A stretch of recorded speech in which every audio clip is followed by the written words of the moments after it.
Ayat Alkitab Kejadian 19 ayat 32 sering dijadikan senjata oleh sebagian orang yang tidak memahami Alkitab untuk menyerang umat Kristen, karena seolah-olah Alkitab membenarkan inses. Namun benarkah demikian?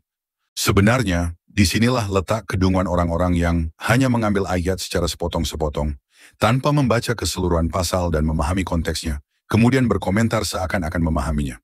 Padahal, jika pasal ini dibaca secara utuh dan kontekstual, maka justru kita akan melihat fakta yang sebaliknya.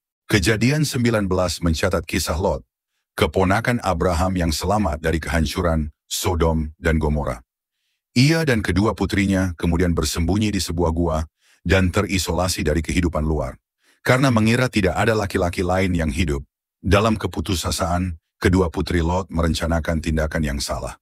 Ayat 32 mencatat perkataan putri sulung Lot, "Marilah kita beri ayah kita minum anggur, lalu tidur dengan dia, supaya kita melestarikan keturunan dari ayah kita." Namun penting dipahami, Alkitab tidak pernah memerintahkan atau membenarkan tindakan ini. Peristiwa ini dicatat apa adanya dengan kejujuran brutal sebagai bagian dari sejarah manusia yang berdosa. Lalu apa konsekuensi dari tindakan ini? Dari peristiwa ini lahirlah dua anak.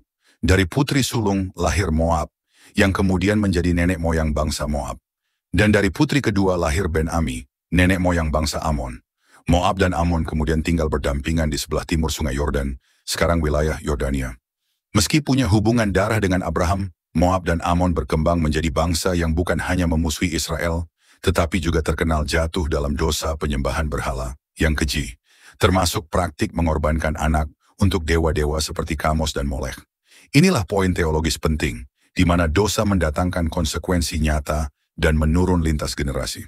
Apa yang dilakukan Lot dan putri-putrinya menjadi awal lahirnya bangsa-bangsa yang menyimpang jauh dari perintah Tuhan. Beberapa abad setelah peristiwa Lot, Tuhan memberikan hukum Taurat melalui Musa. Di situ tertulis jelas bahwa segala bentuk inses dilarang keras. Imamat 18 ayat 6 sampai 18. Artinya Alkitab secara eksplisit menentang perbuatan yang dilakukan oleh putri-putri Lot. Selain itu, Israel juga diperintahkan untuk tidak meniru praktek penyembahan berhala yang keji, seperti yang dilakukan oleh bangsa Moab dan Amon. Imamat 18 ayat 21.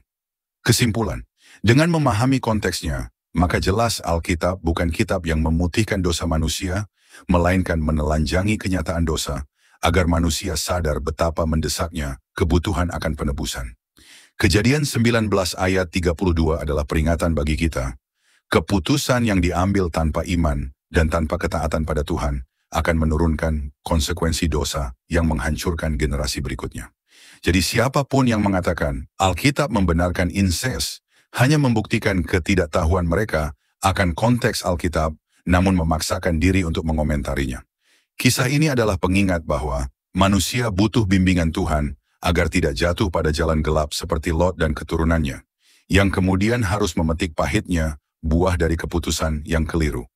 2 Timotius 3 ayat 16 menulis, "Segala tulisan yang diilhamkan Allah memang bermanfaat untuk mengajar, menyatakan kesalahan, memperbaiki kelakuan, dan mendidik orang dalam kebenaran. Salam pintar dan Tuhan memberkati."